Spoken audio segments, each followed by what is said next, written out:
August বিপ্লবের মাধ্যমে অর্জিত স্বাধীনতা, এই ভূখণ্ড স্বাধীন ভূখণ্ডে এখন থেকে আমাদের প্রত্যয় ঘোষণা করতে হবে যে আমাদেরকে এই জমিনকে আল্লাহর রঙে রঞ্জিত করতে হবে, দেশ গড়তে হবে।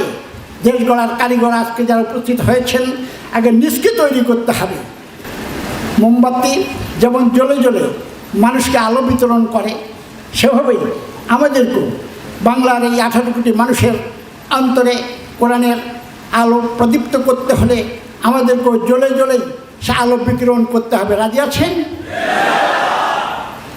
আল্লাহ কি হাসতে হাসতে খেলতে খেলতে আমাদেরকে তৈরি করেছেন? তিনি তো একটা পারপাস সার্ভ করার জন্যে তার যত সৃষ্টি 18,000 মাখলুকাত, এর মধ্যে সেরা সৃষ্টি মানুষ। মানুষকে কেন সৃষ্টি করলেন? মানুষকেই হায়াত মধ্যে সীমানা নির্দিষ্ট করে দিয়েছেন। সূরা মুলকের 2 নম্বর আয়াতে আল্লাহ বলেছেন, আল্লাযী খালাকাল মাউতা ওয়াল হায়াতা লিয়াবলুয়াকুম আইয়ুকুম আহসানু আমালা। জীবন মৃত্যু কার এই সময়টা 60 বছর, কার 70 বছর, কার 100 বছর, কার 60 দিন, এটা কি আমরা কেউ জানি? জানি না, এটা আল্লাহ জানেন। এই সীমানা নির্ধারণ করে দিয়েছেন।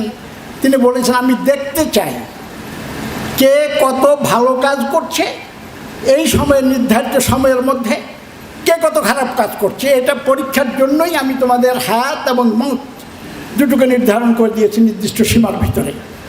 যেমন পরীক্ষার হলে একজন ছাত্র যখন যায়, নির্ধারিত 3 ঘন্টা সময়ের ভিতরে যে প্রশ্নমালা দেওয়া হয়, এর ভিত্তিতে তাকে পরীক্ষা দিতে হয়।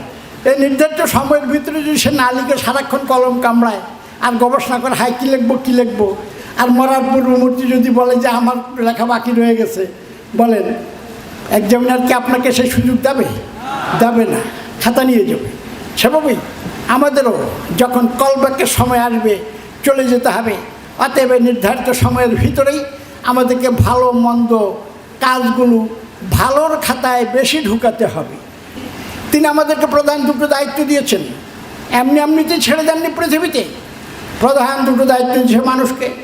1 নম্বর দায়িত্ব হচ্ছে we are the slave of Allah.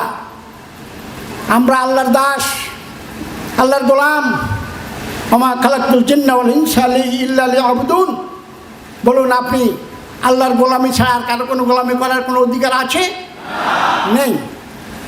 আমরা চাকরি করতে পারি প্রফেশনে, সেখানে চাকরিতে ইস্তফা দেওয়ার সুযোগ আছে, কিন্তু গোলামি থেকে ইস্তফা দেওয়ার কি কোনো সুযোগ আছে?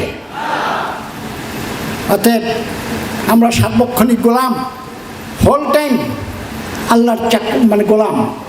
2 নম্বর পরিচয় হচ্ছে আমাদের we are the ambassador of Allah. আল্লাহর প্রতিনিধি, আল্লাহর দূত। পৃথিবীতে তিনি আমাদেরকে তার ইচ্ছা বাস্তবায়নের জন্যই পাঠিয়েছেন। তিনি বলেছেন, সেই ওয়াইজ কালা রাব্বুকা লিল মালাইকাতি ইন্নী জাইলুন ফিল আরদি খলিফা।